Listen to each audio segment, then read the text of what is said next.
Bienvenidos, ¿cómo les va? Temas económicos hasta ahora. Vamos a hablar de una cuestión que está en todos los titulares de medios económicos de todo el mundo. Pasa en República Argentina. Jornada de ayer fue un día muy riesgoso. Argentina tuvo el riesgo país a niveles inéditos. Hoy se espera el cierre en mercados bursátiles de la cotización con la cual va a quedar el dólar. China promueve a los cuatro vientos su evento La Franja y la Ruta, promete solidaridad y complementariedad. Vamos a hablar también de Ecuador y su relación con el Fondo Monetario Internacional. Hoy tema de análisis en nuestro programa.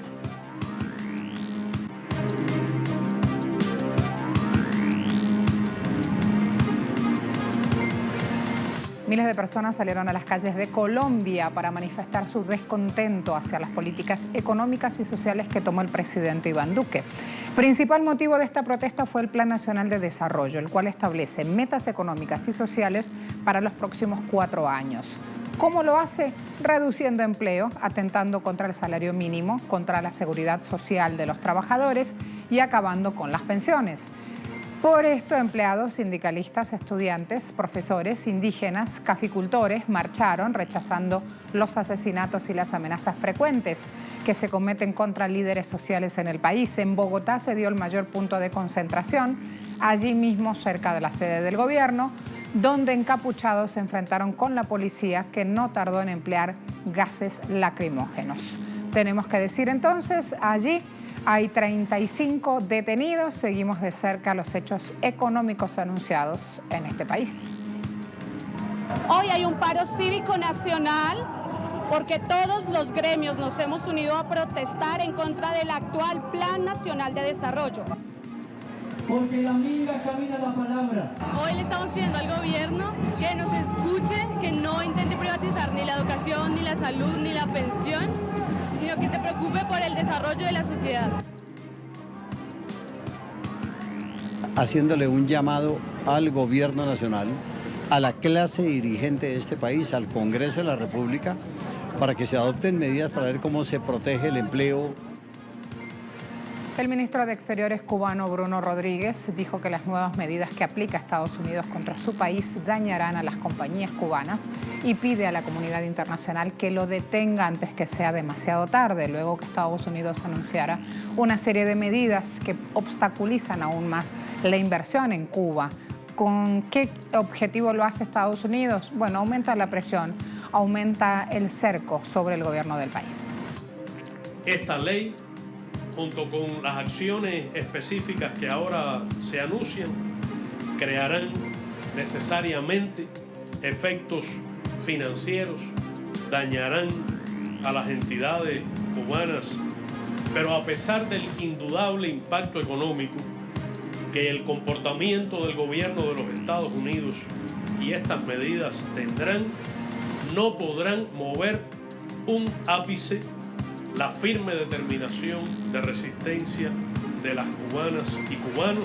Hago un llamado a la comunidad internacional a detener la insensatez y la irresponsabilidad. Debe actuarse antes de que sea demasiado tarde. Esta peligrosa escalada debe ser detenida por el bien de los pueblos de Cuba, de los Estados Unidos, de la región y de todos los del planeta. La crisis económica en Argentina se agudiza, si bien el riesgo país se dio este viernes a los 940 puntos después de tocar arriba de los 1000 en la jornada de jueves. Tenemos que decir que se mantiene aún en el rango más elevado que ha registrado Argentina en los últimos años. Este es un dato histórico. Hay un reporte que hace Research for Traders, quien subraya que ante la elevada incertidumbre política y económica de cara a las elecciones presidenciales, los bonos en dólares que operan en el exterior tuvieron un inicio de jornada negativo con fuertes caídas. La baja es generalizada sin discriminar sector o actividad. Para que se tenga una idea de la turbulencia económica, este jueves las acciones argentinas llegaron a perder en Wall Street más de 10%. La depreciación de la moneda sigue también su curso, lo hace de manera galopante, una situación que afecta el poder adquisitivo de los ciudadanos. La mayoría de los precios de consumo están dependiendo en gran medida de esta cotización del dólar, por lo que si se devalúa, la inflación se dispara.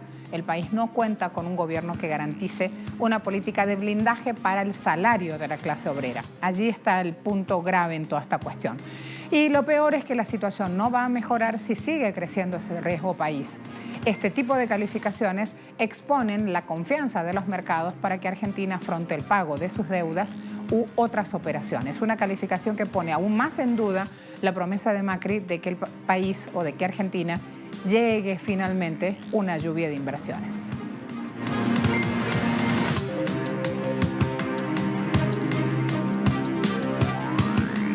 En Argentina salió a la venta el libro de la expresidenta Cristina Fernández de Kirchner. El ejemplar, que lleva por título Sinceramente, ya se ha agotado en muchas librerías de la ciudad capital.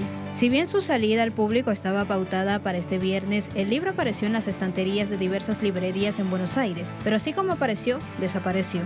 El libro se puso a la venta a las 9 de la mañana y sí, tuvo un movimiento importante. El libro, que hoy es un fenómeno de ventas a tal punto que existen pocos antecedentes en el mundo editorial, como por ejemplo Malvinas, la trama secreta en 1983 y El Nunca Más de 1984. Se ha puesto a la venta 6 meses antes de las elecciones generales de octubre y para algunos representa un hilo de esperanza. Pero sí, ojalá que sea el lanzamiento de su candidatura. Creo que fue la mejor presidenta, sin dudarlo, y puede volver a hacerlo nuevamente. Las librerías que cuentan con ejemplares del libro de Cristina sacan provecho y a través de las redes sociales ayudan y buscan captar a aquellos lectores desesperados por un número, pero que no han podido conseguirlo porque a medida que pasan las horas se hace más difícil de adquirir. ¿Sabe qué? Y usted me va a decir, ¿qué tiene de cuestión económica esto? Excepto que quien edita este libro evidentemente va a tener sus pingües ganancias. Aquí hay una cuestión fundamental, política de fondo, y es la famosa incertidumbre en Argentina por estos días.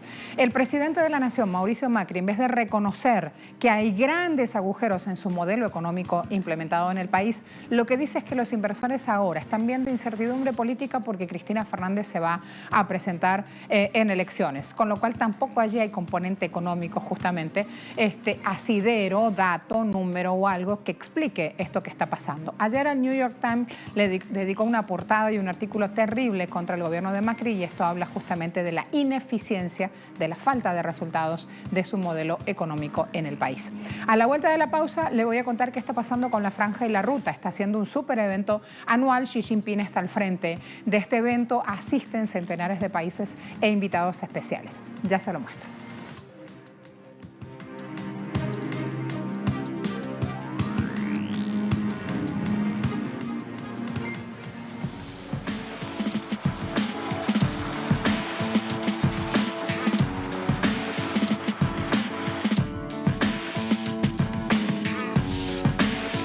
Siempre digo lo que pienso.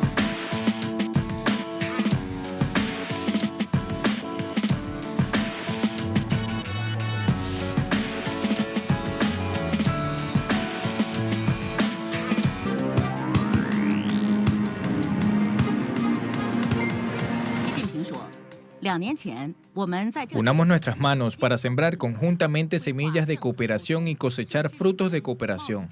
Hacer que la gente de todos los países sea más feliz y el mundo sea mejor. El segundo foro de la Franja y la Ruta sigue desarrollándose en Beijing. Xi Jinping, presidente de China, ya a esta hora pronunció el discurso de apertura, aseguró que si bien la iniciativa se originó en su país, ya es un hecho que pertenece a todo el mundo. Esto se puede ver en el creciente número de jefes de Estado, académicos, líderes de la industria que han dicho presente en esta cita. El mandatario destacó que el proyecto, que ha sido adoptado por decenas de países, abrió una oportunidad de desarrollo económico a escala global al crear una plataforma que impulsa el comercio internacional y la inversión. Expandió además nuevas prácticas para optimizar gobernanza económica global y realizó numerosas contribuciones para mejorar el bienestar de las personas en todos los países. Basado en principios de igualdad y beneficio mutuo, el BRI, como se le conoce, se centra en la conectividad y la cooperación práctica para lograr resultados beneficiosos para todos y un desarrollo común. Los objetivos que apunta o que quiere lograr a corto plazo la Franja y la Ruta incluyen mejorar los medios de vida y lograr desarrollo sostenible, según el presidente chino Xi Jinping. Tenemos que buscar una cooperación abierta, verde y limpia. The Belt and Road no es un club exclusivo. Su objetivo es promover el desarrollo y la prosperidad común. Podemos lanzar proyectos de infraestructura verde, hacer inversiones verdes y promocionar financiamiento verde para proteger la tierra, lo que todos llamamos hogar. En la búsqueda de la cooperación de Belt and Road, todo debe hacerse de manera transparente y debemos tener cero tolerancia con la corrupción.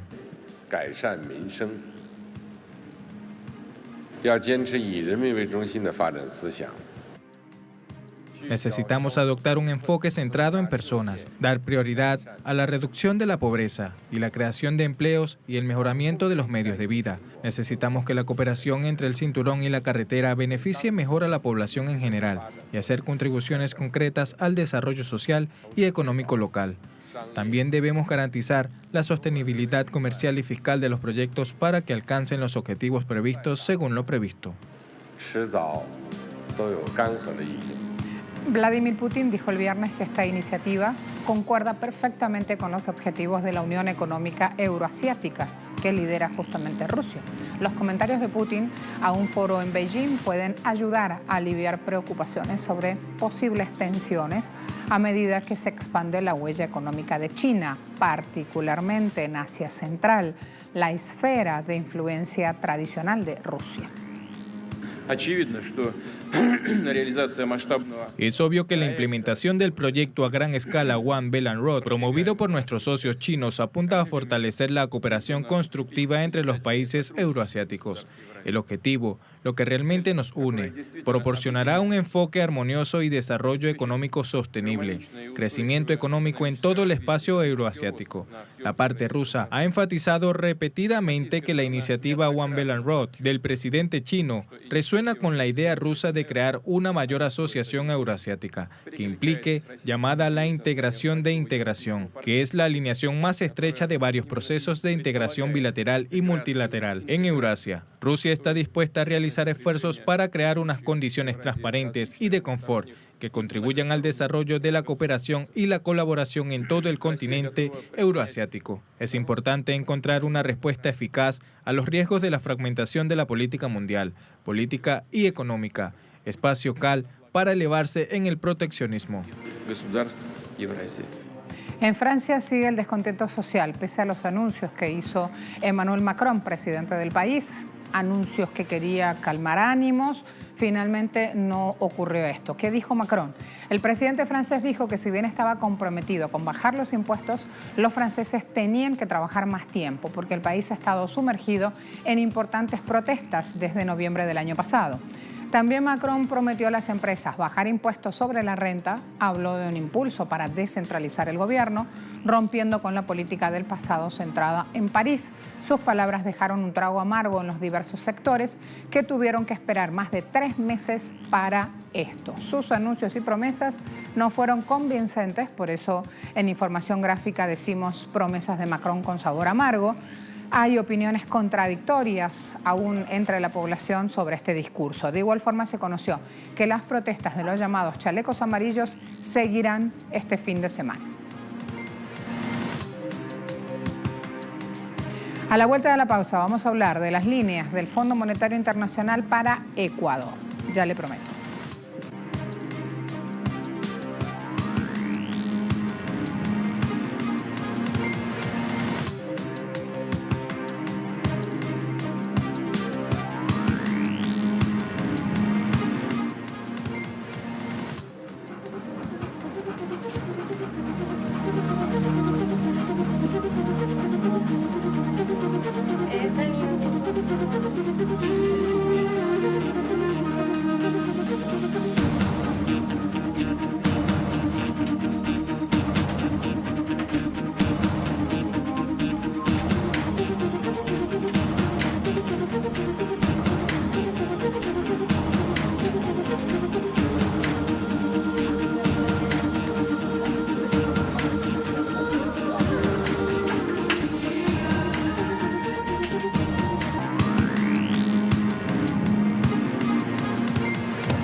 A ver, en la carta de intención que Ecuador firmó ya con el Fondo Monetario Internacional se establece que el país haga cambios en materia laboral en 3 ejes. ¿Qué reformas laborales entonces presentará el gobierno?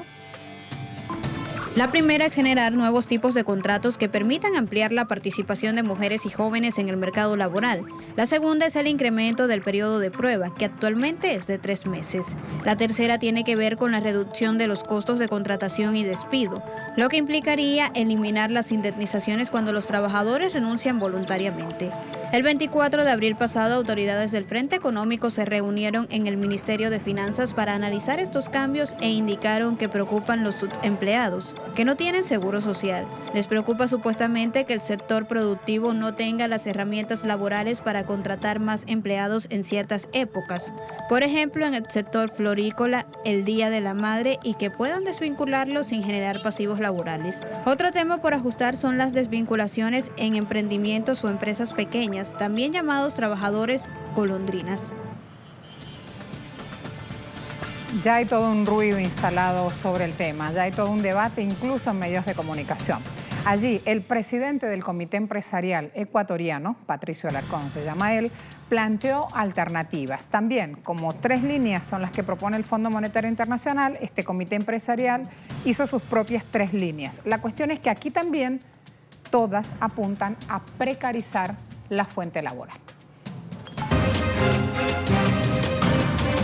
Esto significa que en el último año 261.767 personas perdieron un trabajo adecuado, es decir, donde perciben un salario igual o superior al salario mínimo, trabajan igual o más de 40 horas a la semana. Para el INEC, esta variación es significativamente estadística. Por el contrario, la tasa de desempleo no varió de forma importante. ¿Por qué? Porque la mayoría de los desempleados decidió emprender en cualquier tipo de actividad con tal de tener un ingreso, aunque esto signifique ganar menos del salario básico, que ronda los $394. Esto es conocido como trabajo informal. El relevamiento estadístico que citamos indica que el 78% de quienes se quedaron sin trabajo incursionó en todo tipo de tareas para generar alguna entrada de dinero. Y esto lo sabe el gobierno nacional porque quien explicó estos indicadores fue Fabián Carrillo, viceministro de Finanzas. Otra muestra de esta realidad es que la categoría otro empleo no pleno fue la que más subió con 1,5 puntos en un año. Más de 125.000 personas pasaron a este segmento. Según el INEC, aquí están personas con empleo, pero que perciben menos del salario básico. Ellos laboran menos o más de 40 horas por semana y no tienen el deseo y la disponibilidad de trabajar más.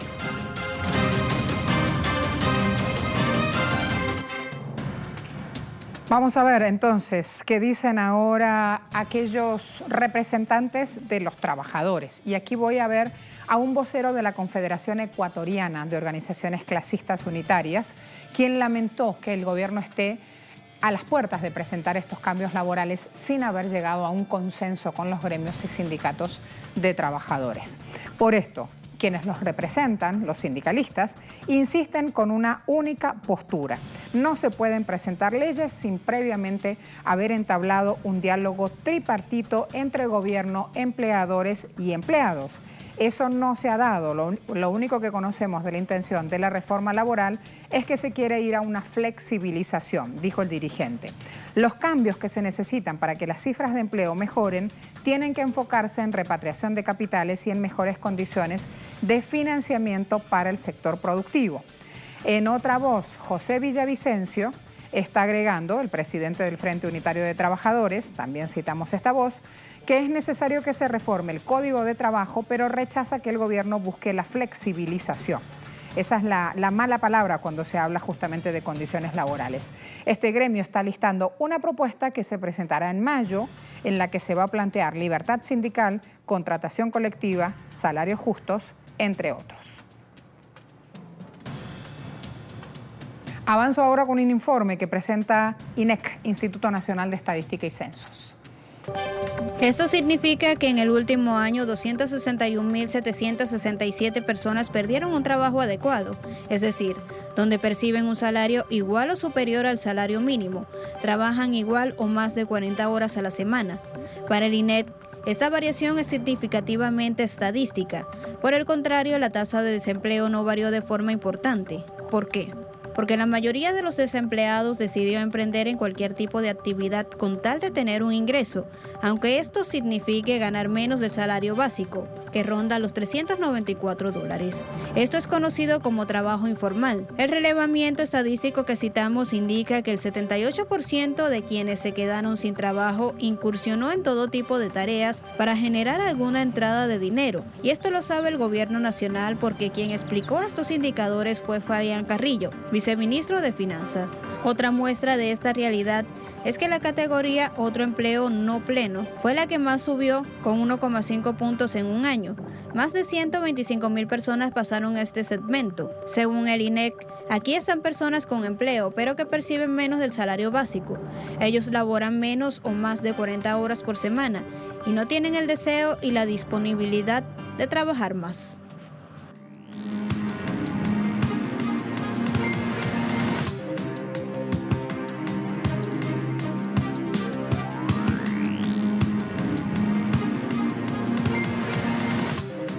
Vamos a hablar ahora de Irak, que está camino de producir cerca de 6 millones de barriles de crudo al día para el año 2030, lo anunciaba el director ejecutivo de la Agencia Internacional de Energía durante una conferencia de prensa. A pesar de los grandes desafíos como Daesh o los bajos precios del petróleo, la producción de Irak aumentó un 50% en los últimos 7 años. Esperamos que en los próximos 10 años, una adición de al menos 1.2 millones de barriles por día, llevando la producción iraquí a 6 millones de barriles por día para el 2030, lo más reciente.